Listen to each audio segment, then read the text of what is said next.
Hello, friends, and welcome to Impact Everywhere, a podcast that searches for people having a positive impact in unexpected places. My name is Benjamin Von Wong, and today I'm excited to introduce to y'all Adrian Solgaard. Adrian is a serial entrepreneur that has done a little bit of everything, from selling t-shirts to running a creative agency to launching bicycle locks on Kickstarter. But the reason I wanted him on this podcast is because of his latest social enterprise where he uses business in service of the planet. Adrian's sustainable travel company, Solgaard, removes 5 pounds of plastic from the ocean for every single product that they sell. They create everything from bags, backpacks to wearables, but even more interesting is how Adrian thinks. In a time of COVID-19, where luggage sales have decreased by over 90%, Adrian hasn't lost sight of his mission: to cut ocean-bound plastics in half by 2024. In a time where most CEOs would be drowning in anxiety, Adrian has taken the opportunity to think even bigger.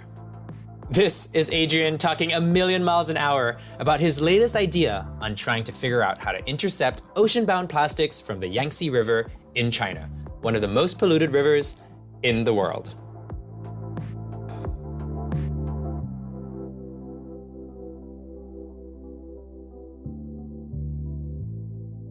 I think the bigger the project, the more people you're going to need to talk to. And I don't think it's that important in which order you talk to them. It's more important to talk to the people that are accessible to you. So taking that as the lowest hanging fruit. So I want to do this project where it's a river, basically like a river filter, where it'll collect and scoop plastic out of a river, and that plastic can then be used and recycled into products. But then and the stuff that can't be used will be recycled into like building bricks. And then the stuff that's really polluted and can't be used at all will be converted into energy through a waste to energy plant. So I've started going, okay, there's multiple systems here. There's a river scooper thing, there's a recycling factory thing, and there's a waste to energy plant thing. I've found people that I can talk to in different areas. So I found one of the biggest waste to energy plants in the world is being built in China right now. It's being designed by a Danish firm. I used to live in Denmark, so I went and looked at the employees of that company, found out a guy I know has a mutual friend of mine, and it's like, okay, so then I talked to him. That's kind of the way that I go about it, is find out who I can get close to in whatever area, and then it'll eventually come full circle. So rather than focusing on the order, just taking steps as you can that are accessible. So when a project is so big and so technically complex, how do you not get discouraged along the way? Because the knowledge gap between where you want to be and what you want to do is actually really, really big. I think as long as you know you're moving in the right direction, it's fine. Because I'm never going to know everything there is to know about this.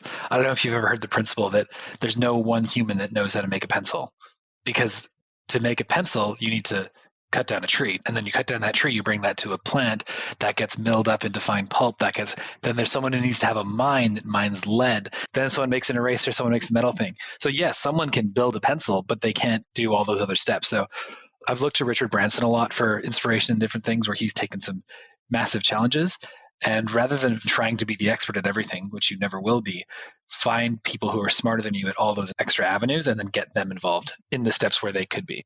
So how do you then convince people that this is going to be a really great idea when you've never done it before? People have big ideas all the time, and you're someone who's actually managed to take idea from idea to execution and in a really big way. So I think the essence of storytelling, the essence of selling anything, the essence of moving things forward typically is problem solution. That's what works to humans. That's what humans hear.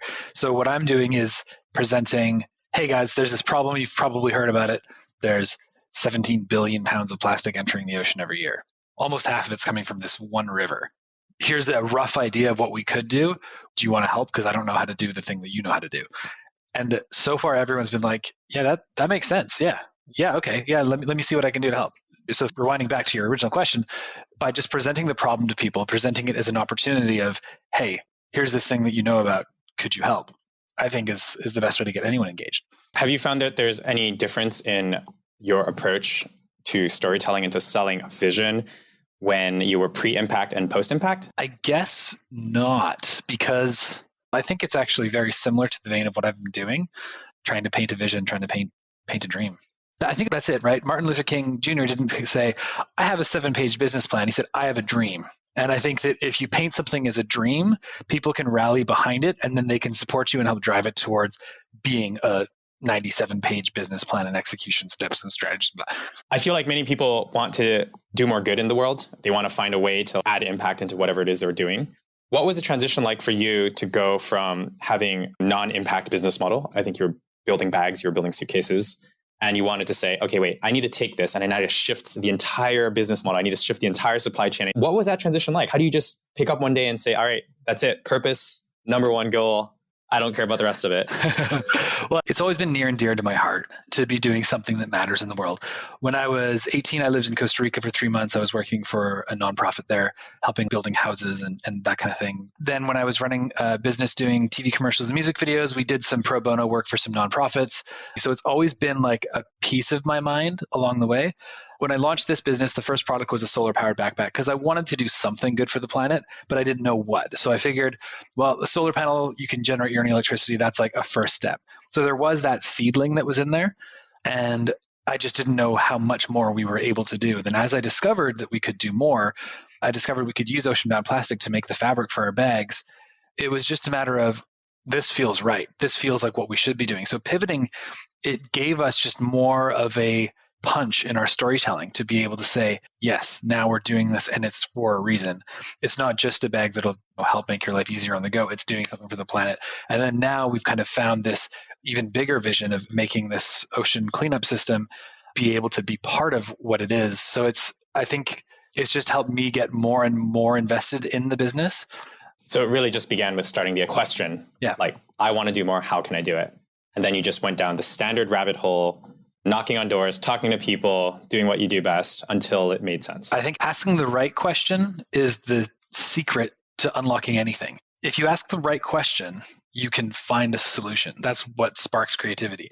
If you're asking the question of, how can I make a better cup? That's not the right problem, but how can this person get the fluids into their body easier? Like, you need to frame the question in the right way. Do you have a construct that you apply to stay curious in your life? No, for me, it's like this inevitable hum that just will spark inside of me. And if I try to suffocate my curiosity, I'll just get sad and depressed and die. If I allow that curiosity to be asking questions and to be looking at things and saying, why?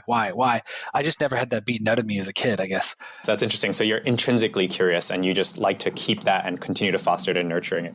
It's funny because I'm actually on the opposite spectrum. I am generally not that curious by default.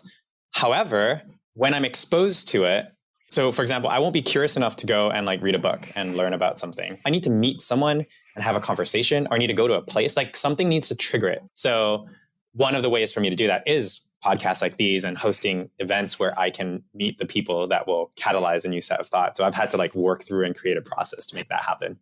Interesting. That's surprising because you're a very creative person. I thought that curiosity and creativity were totally linked, that it was just this insatiable curiosity that drove most people doing creative things. But that's really interesting to know.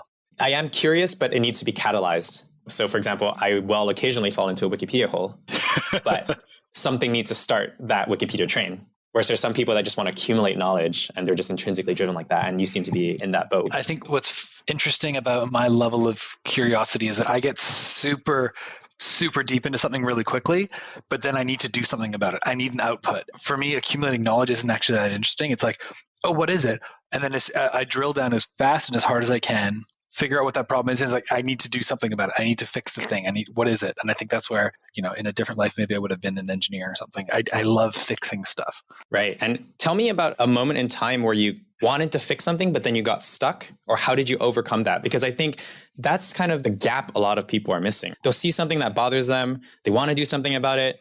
They start studying it and they realize it's really complicated and then they get stuck. Well, I think that by having the blinders on so tight, sometimes I'm just looking at what the next step is in front of me rather than thinking like, what is 100 steps down? If I knew when I started this business 4 and a bit years ago that I would be dealing with whatever kind of problems I'm dealing with now, maybe I wouldn't have started it. Every venture is going to have more headaches than you expect. Every venture is going to take twice as long and cost twice as much money as you thought. But if you just forget that and you just go, okay, well, I'm going to put one foot in front of the other and do the next thing, that can get you a whole lot farther. Love that. So when the going gets tough, let's say you have your head down, you're walking and you've been taking those steps one after another, but then you're starting to get tired. Like, where does your grit come from? Does it just come from the knowledge that this is something worthwhile? What keeps you going? I think it depends on each individual case. I don't like giving up. And I guess I don't start on something unless I have the conviction to see it through. So I try to not start something unless I'm really willing to see it through. I'll explore something surface level and I'll kind of get there, and it's like doing like a little pilot drill test. But then when I see something that I really like, it's like, I need to do this thing. If I don't have the capacity mentally, monetarily, anything, I'll say, okay, I'm going to put that on the side pile and I want to come back to that as soon as I can, and I need to. And when I start it, I want to be able to finish it. Your curiosity, it's like your dating life. So you go out and you like to date a lot of people, but then in the back, you're like, all right, what are the values and things that I really want? And then once you find it, you just hang on and you don't give up. Yeah. When I was single, I was dating with a vengeance. I moved to New York single, and there was 1 week that I went on 10 dates. It was like lunch dates, dinner, and it was the most confusing thing. It's hilarious that you even said this because you don't know this story. And then I just like burned out of dating for like a bit. And then the next date I went on was with Lindsay, who I've now been together with for 2.5 years. And it was like, I got a good enough lay of the land of who's out there. You're awesome. I'm just going to hang on. Let's go. Perfect. So maybe people can get some insights from studying their own dating life, gamify their actual like life missions. Absolutely. The way that we treat our dating life, the way that we treat our careers is so similar. So similar. I think that's going to be a really fun exercise for the listeners to actually engage in. That's awesome. All right, back to your business here. So you basically went from being a penniless couch surfer to raising like $600,000 on Kickstarter. I feel like there's some like gaps in the story. Yeah. Like most people, when they're desperately in need of something, they don't go and try something that they've never done before. They just go and do the next best thing. You could have been a pizza delivery man potentially, or just made some really simple commercial videos for someone else with your marketing background. But no, you went and said, I'm going to launch a massive thing that could be an even more massive failure. Actually, I have a bunch of screenshots from that time in my life. It was a really difficult time because my previous business had sold the assets to this other guy, but it had failed me. I had no money left from it. I was racked up in credit card debt. Like my friend said, you can stay on my couch. I had $600 to my name. And it was like, okay, I could make a video for someone and I could sell that for $500 or something. And that would get me food for the next couple of weeks, but that wouldn't get me out of the situation of I'm still staying on my friend's couch. I needed to find a way to get out of it properly.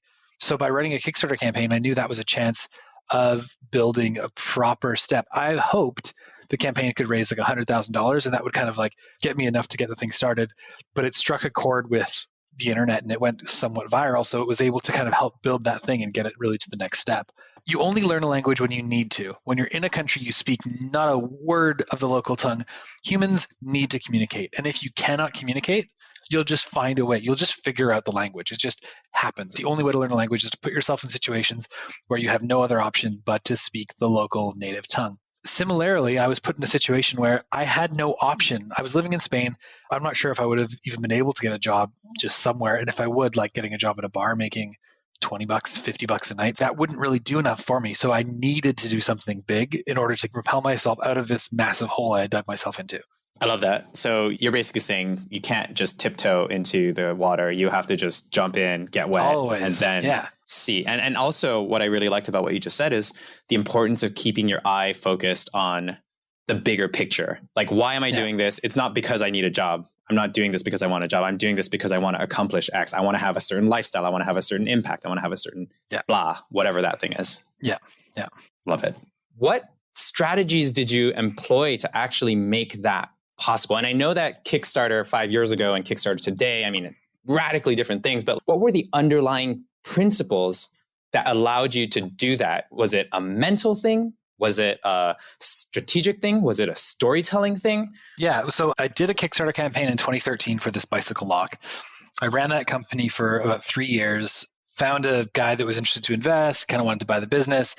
The deal kind of went through with this original investor that I had, and it screwed me over and basically left me penniless. So I took the principles that I had learned from running that original Kickstarter campaign. This is where it comes to asking the right question, assessing the right problem, then you present a solution for that particular problem. So the thing here was, okay, remote work has gone up by 500% in the last 15 years. People are carrying their laptops, shoulder bags are heavy. People want to carry their laptops in a backpack, but they need to charge their phone because your phone's always dying. what's a way that we can solve like 10 problems with one backpack? Okay, drop-proof laptop storage, secret passport pockets, a built-in lock so you can lock your bag up when you're not looking. So I put all those things together and presented it to the Kickstarter community, which is a community that's tech-focused and loves having the next new thing. And then by presenting that and telling a good story about how it would make your life easier, people took the bait. They liked it. I think that's what it is. Storytelling, selling something, and let's not even use the word selling because you're pitching something, let's say, pitching an idea, a concept, selling a business, selling a product. You're putting out a fishing hook and you've got to put some tasty bait on that hook for the fish that are in that river. And so, yeah, it worked by telling the right story to the right people and having that product presented and allowing them to be a part of that dream. The issue of ocean plastic is bigger than just having dirty beaches, right? Dirty beaches are gross, but that's just the tip of the iceberg. Almost half, 3 billion people on the planet rely on the ocean for their single source of protein. So these fish are having plastic contaminants in them because they're eating bits of microplastic. So I think as we try to paint the picture of the ocean plastic problem as it pertains to the health of the whole world, at which now, post-corona, we know that the health of the whole world affects the health of us specifically. If you can find a way to tie a global problem into someone's personal problem, where if you can appeal to someone's sense of selfishness and allow them to help solve a problem for themselves and the whole world, I think that's where this whole circular economy thing starts to make sense. So as you go through all of these different ideas that you have in your mind, you're almost identifying this big problem. You're like saying, together we can remove plastics from the ocean. And that's this vision you're selling, especially on a Kickstarter. And then on the flip side, you're like, wait, I actually need to build this thing and I need to solve this problem. So you're actually holding space for a paradox. It's like a promise that you haven't yet fulfilled and actually aren't too sure how to do yet, and the actual vision of it. So you don't have all the pieces. How do you hold space for those two realities and bring people onto the train of uncertainty? So that's what I'm figuring out. So like this larger project of this river cleanup thing is a little bit further in the future, but I'm hoping we can get this thing at least started to be built in the next 6 months, and it can be up and operational within the next year. That's my goal, which is really ambitious compared to a lot of things, but I want to try to give it this Corona type urgency. And I think that holding that space between the two, the products are solving this immediate need where the person's getting their product that's made from recycled content. And then we're working with partners in different countries where they're pulling plastic from beaches and riverways. So there's a direct donation going from that product to helping make that happen. And then this larger project, it's this much bigger vision that I want the brand and the products to eventually feed into covering the cost to help run that thing and make that thing run. So I don't see them as two separate planets. I see them as on the same. Okay, there's this great analogy. My girlfriend works with Neil deGrasse Tyson on this podcast about space. And there's this concept that if we send a rocket to the next closest star now, it'll take us 40,000 years to get there, whatever it is. By the time that rocket is partway there, we'll have better and faster technology that new rocket will actually get there way before the other one. So by the time that other rocket lands on the new place, it'll be like two different species of people that speak different languages because they've had thousands of years of different development. So I kind of see it as that. It was like the brand is selling this thing and solving this little problem. And then I've got this behemoth project that I'm working on here that at one point will just supersede and overcome it. And is that how you design your life? You're like, okay, I know what to do. I've done it. Great, it's running itself. Let's think bigger. Yeah, so that's what it is. It's every step along the way. My projects have gotten bigger and bigger and bigger. So like I started a t-shirt company in high school. Cool. Then I worked in TV for a number of years. Cool. Then I was like, well, I want to do this, but I want to like make this stuff. I want to be like the director of it. So we started directing TV commercials, music videos. It's like, okay, that's cool. Hey, we're kind of helping develop their brand. So it was kind of like I was taking this stepping stone approach to like, okay, I'm getting more confident. I'm getting stronger. I'm getting better. I'm getting, and now I'm like, I'm in my mid 30s. So I've got 20 like really good years left. And I started thinking about that. And I was talking about it with my girlfriend too. It's like, we've been together for 2 years. We've got 10 more of these blocks of time together before I'm in my mid 50s. It's like, oh, that's not that many. I've got to really go hard now. So then rather than taking the stepping stone approach and going to like, oh, doing a cleanup river thing for this smaller river and this, it's like, no, let's just go for it. And even if it is only 50% good, it's still way more than any of these small steps would be. So I think I just reached a certain point where all of a sudden I feel like I've overcome enough of the small challenges and I've proven myself successful at those that I'm willing and able to take the big challenge on. I'm curious to hear your perspective on what I might be doing wrong. So one of the analogies that I've found really interesting to describe my life is that as a decent storyteller, I've managed to sell myself and sell the legend of, let's say, Von Wong. And the way I like to picture that is that I'm bouncing on a trampoline. And every time I jump, I try to reach just a little bit higher. And so I keep pushing the bar of what I can do and what other people expect of me. And that's been going up pretty steadily over the last decade. Yeah. That being said, I feel like I've kind of reached capacity to what I can accomplish as an individual.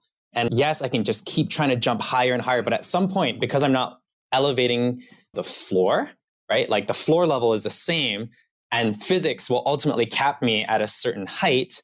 I feel a little bit trapped. I feel like I've jumped as high as I could. And yes, I can keep trying to incrementally push it up, but I'm missing those exponential steps. What does it take to go from like this sort of pushing yourself up all the time to these larger, greater, grandiose visions that you are pursuing? Did you ever jump on the trampoline with friends as a kid? Yes. What happens when you have more people on your team, aka 3 friends, jumping, doing a cannonball right before you do your jump?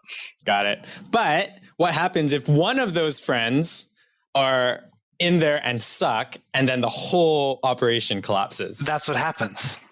But that's the risk we need to take in life and collaborating with people, and is that sometimes people do screw up, and sometimes that'll really mess us up.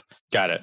I've had multiple times and occasions where people have done certain things that have tripped me up and really messed up that double bounce and cost me a year or more in development and stuff. And I think that only gets more frequent the more people you have involved in your operation, but it's at the same time, that's the only way that you're going to be able to get to that next level is by working together with more people.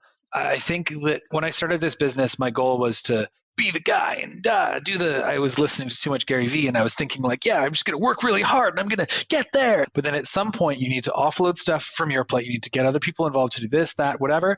The longer we work on the things that we're doing, the more we realize what it is our secret power, right? There's a lot of parts of your job that you can do, but there's only a couple of things that only you can do. And I think that as we find out what those things are, then we realize there's a lot of things we're doing that are kind of busy work for us. If we can then hire someone else and give them that, and like just offload so that you can be doing that one thing that matters. Miley Cyrus shouldn't be booking her own flights. She should be singing into a microphone or whatever, right? Yeah. Does that make sense? Absolutely. I received this piece of advice from a photographer called Chase Jarvis a couple years ago. And he said that after looking at my portfolio, you have to figure out what the one thing you can do in life that nobody else can do. And if you can answer that question, then you're never going to have to worry about money a day in your life. Yeah. And I thought that was just such a thought-provoking question because it really makes you want, like, it's a tall order to go and say, like, I am the best at X. Yeah. Right? But at least starting to think about it makes you start like being aware of it, exactly what you just described. The only way to find out what you're the best at is by doing a ton of stuff and doing a lot of things wrong and then realizing like, yep, not very good at that thing. So as a major collaborator then, I'm curious to hear, do you have any thoughts on how to find the people within your tribe? Like if currency is not the thing that you initially transact in, especially in the earlier ideation phase of things, what are the mechanics, the human mechanics for collaboration that you recommend in order to structure an idea and moving it from idea closer to execution? Make it something bigger than you. Make it something bigger than any of you individuals and not trying to put yourself as the god in this thing. Talk to me about what's changed in your life as a result of diving into the impact world. Like what's changed between the people that you hang out with, the ones that you hire, the kind of talent you attract, the events you attend? Like what in your life has changed and has it all been for the better? It's all been for the better. The people that I hang out with, I've tried to be very careful of that for a long time and keep the friend circle pretty close. So those people are mostly the same. The events that I attend are definitely different. I think what's interesting is seeing the impact world as an industry and seeing some of the people that are in it as if it was any other job. And that's just really disheartening to see. Whereas there's a ton of other people that are doing other regular jobs wishing they had a job in the impact world or something like that. So I think that's been one of the biggest surprises of it. You piqued my interest there for a second talking about the impact industry. Tell me a dirty little secret about the impact industry. Oh, God. You're like, how do I narrow it down to one? No, I think what I found shocking is actually that some groups in the impact space have actually been more competitive, secretive. I don't want to use the word nasty, but more competitive and secretive than people were in previous industries that I was in. I used to be in the bike industry. You go to a trade show after hours, the people from Specialized and Trek are all hanging out at the same bar and like cheersing together. And it's like, cool. Hey, you like bikes? I like bikes. Oh, we run different brands. Yeah, that's fine. But like, we can still have a beer together. Yeah, let's go ride sometime. Cool. Whereas in the impact space, some people have taken on a little bit of a God complex, thinking that they have the ultimate solution for the world and them and only them can do it. It's like, no, we've all got to do things together. So I think that's something I never thought about it as an industry, so I never expected that. But I guess any industry has that, and it is also an industry at the same time. So, yeah, I personally have found the impact world to be really interesting because of how broad it is. Because the word impact means so many different things. Yeah. I mean, you take impact in India, and every project is an impact project because you're alleviating poverty just by creating jobs. But like impact is not really binary. It's not just positive or just negative. Every impact that you do is simultaneously positive and negative to different things. Yeah. But then there's this odd kind of moral high ground complex that gets introduced, and people have different cultures, different backgrounds. It's not all ill-intentioned, but it just makes that kind of gray. Maybe it's just because it's a brand new industry and it hasn't really had the chance to find its proper definition yet. It hasn't like segmented itself properly into its different formats. So for those who are not completely disillusioned by trying to get into the impact industry anyways. Don't get disillusioned. No. Jump in. In. The world needs more people doing bigger and better things. Always. And it's not big, bad, and nasty. It's very great. It's very friendly. One of the most shocking things actually in impact is the disproportionately, it's 85% women. There's times where I'm in rooms and I'm like the only dude in there. I'm like, what? This is weird. Okay, cool. Yeah, you should have discovered that 10 years ago while you were on your wild dating life. Exactly what I told my girlfriend too. Yeah. But the thing is, so I don't know about you, but my girlfriend is one of the reasons that I got more involved in the impact space, because she was the one that was the most environmentally conscious, the one that was most concerned about the planet and so forth. And she never told me what to do, but I just think that openness and encouragement in that direction is probably what got me in there. Me too, absolutely. So, like every girl that I've dated has had a massive impact on what I've done. And now dating a girl who's a biology major and journalism, she's like having the input and insight. I remember a few years ago, I asked her, I was like, so like the climate change thing, like, is it definitely real or is it like still maybe? She's like, oh yeah, no, definitely. Okay, well, all right. Well, I want to impress you, so I'm going to make sure that I shift everything in my business to go more in that direction, that we're doing something worthwhile, because you need to think I'm cool. So the things men do for love. Oh yeah. Right. So the takeaway from that is make sure that whoever you date is in line with your morals and visions more than anything else, because that's probably the single most influential decision you'll make is who you decide to settle down with. And that they inspire you to be a better person as well. And that they're, absolutely. Absolutely. I love that. So like, every person comes with a series of strengths and weaknesses. And sometimes it's hard to get out of that narrative of I'm not good enough to do X or I can't figure out how to do Y. How do you take Adrian, the human being, and how do you keep him motivated, excited, focused, despite your shortcomings, which we haven't touched upon, but I'm sure you have? I try to not think about my shortcomings. And when they're there, I use this analogy of like a dumpster fire, where like my weaknesses are, especially in like anything administrative, paperwork, email, inbox, all that, I pretend that it's a dumpster fire. And it's like, okay, well, I'm a firefighter and my problems live in this box over here. And I'll try to pick out one or two things that I need to deal with and I'll deal with them. But everything else that are my weaknesses, I just try to ignore them and just be like, they're there and I'm not going to touch them, because if I start touching them, it's not going to make it any better and I'm just going to be miserable. So I try to leave them at the side and just like let them fester, and then eventually hopefully someone on the team will be able to help fix them. I stay motivated by just ignoring my weaknesses as much as possible. That's really fascinating. I feel like it's only an option if you have a team, because in my case, if I don't sort my things, they just burn the house down. So I can't rely on other people to kind of like come back in and like pat things down. So, between your trampoline and your dumpster fire analogy, I'm thinking I really should start looking for these collaborators. Yeah, for me, my life works so much better when I have like an executive assistant helping do stuff, because it just means that extra 2 hours a day it saves me of dealing with a dumpster fire just gives me tranquility throughout the whole day, which that tranquility is what allows me to focus on the things that I need to be focusing on. So yeah, I'd highly recommend it if it's an option. That's perfect. All right. Thank you so much for your time. I want to end on 3 questions. Okay. Do you have an ask, an offer, and a question for the world? An ask, I would say, If you think it's interesting what we're doing, if you are passionate about ocean plastic, have a look at our page, either at Solgaard or at Team Planet is something we're getting going soon. It's not ready yet, but have a look at some of our stuff on social. And if you can support us there by following us, we'll be sharing more updates about the projects as we go. For an offer, if you're wanting to pursue something in your life that's more aligned with what your longer term goals are and you don't know where to start or have any questions, feel free to send me a DM on Instagram, probably the easiest way to find me, at Adrian Solgaard.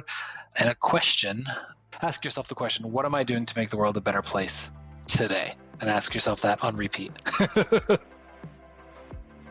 All right, there you have it, guys. I hope that you feel recharged and reinvigorated by Adrian's positive energy. Make sure to follow him at Adrian Solgaard on Instagram. That's Solgaard with 2 A's, Solgaard. And be on the lookout for his launch of that big fundraiser on Team Planet. Next episode, we hear from Oscar-winning film director Louis Siosis, who has directed blockbuster documentaries like The Cove, Racing Extinction, and The Game Changers. Louis is a phenomenal storyteller, and we'll be diving into all the different ways that he designs behavioral change within his documentaries. His films have been seen by millions, if not billions, and he shows no sign of slowing down. Make sure to tune in next week, and if you're feeling inspired, take the time to share this episode with one other person. After all, that's how change happens, one step at a time. I hope you're enjoying the journey so far, because impact is everywhere.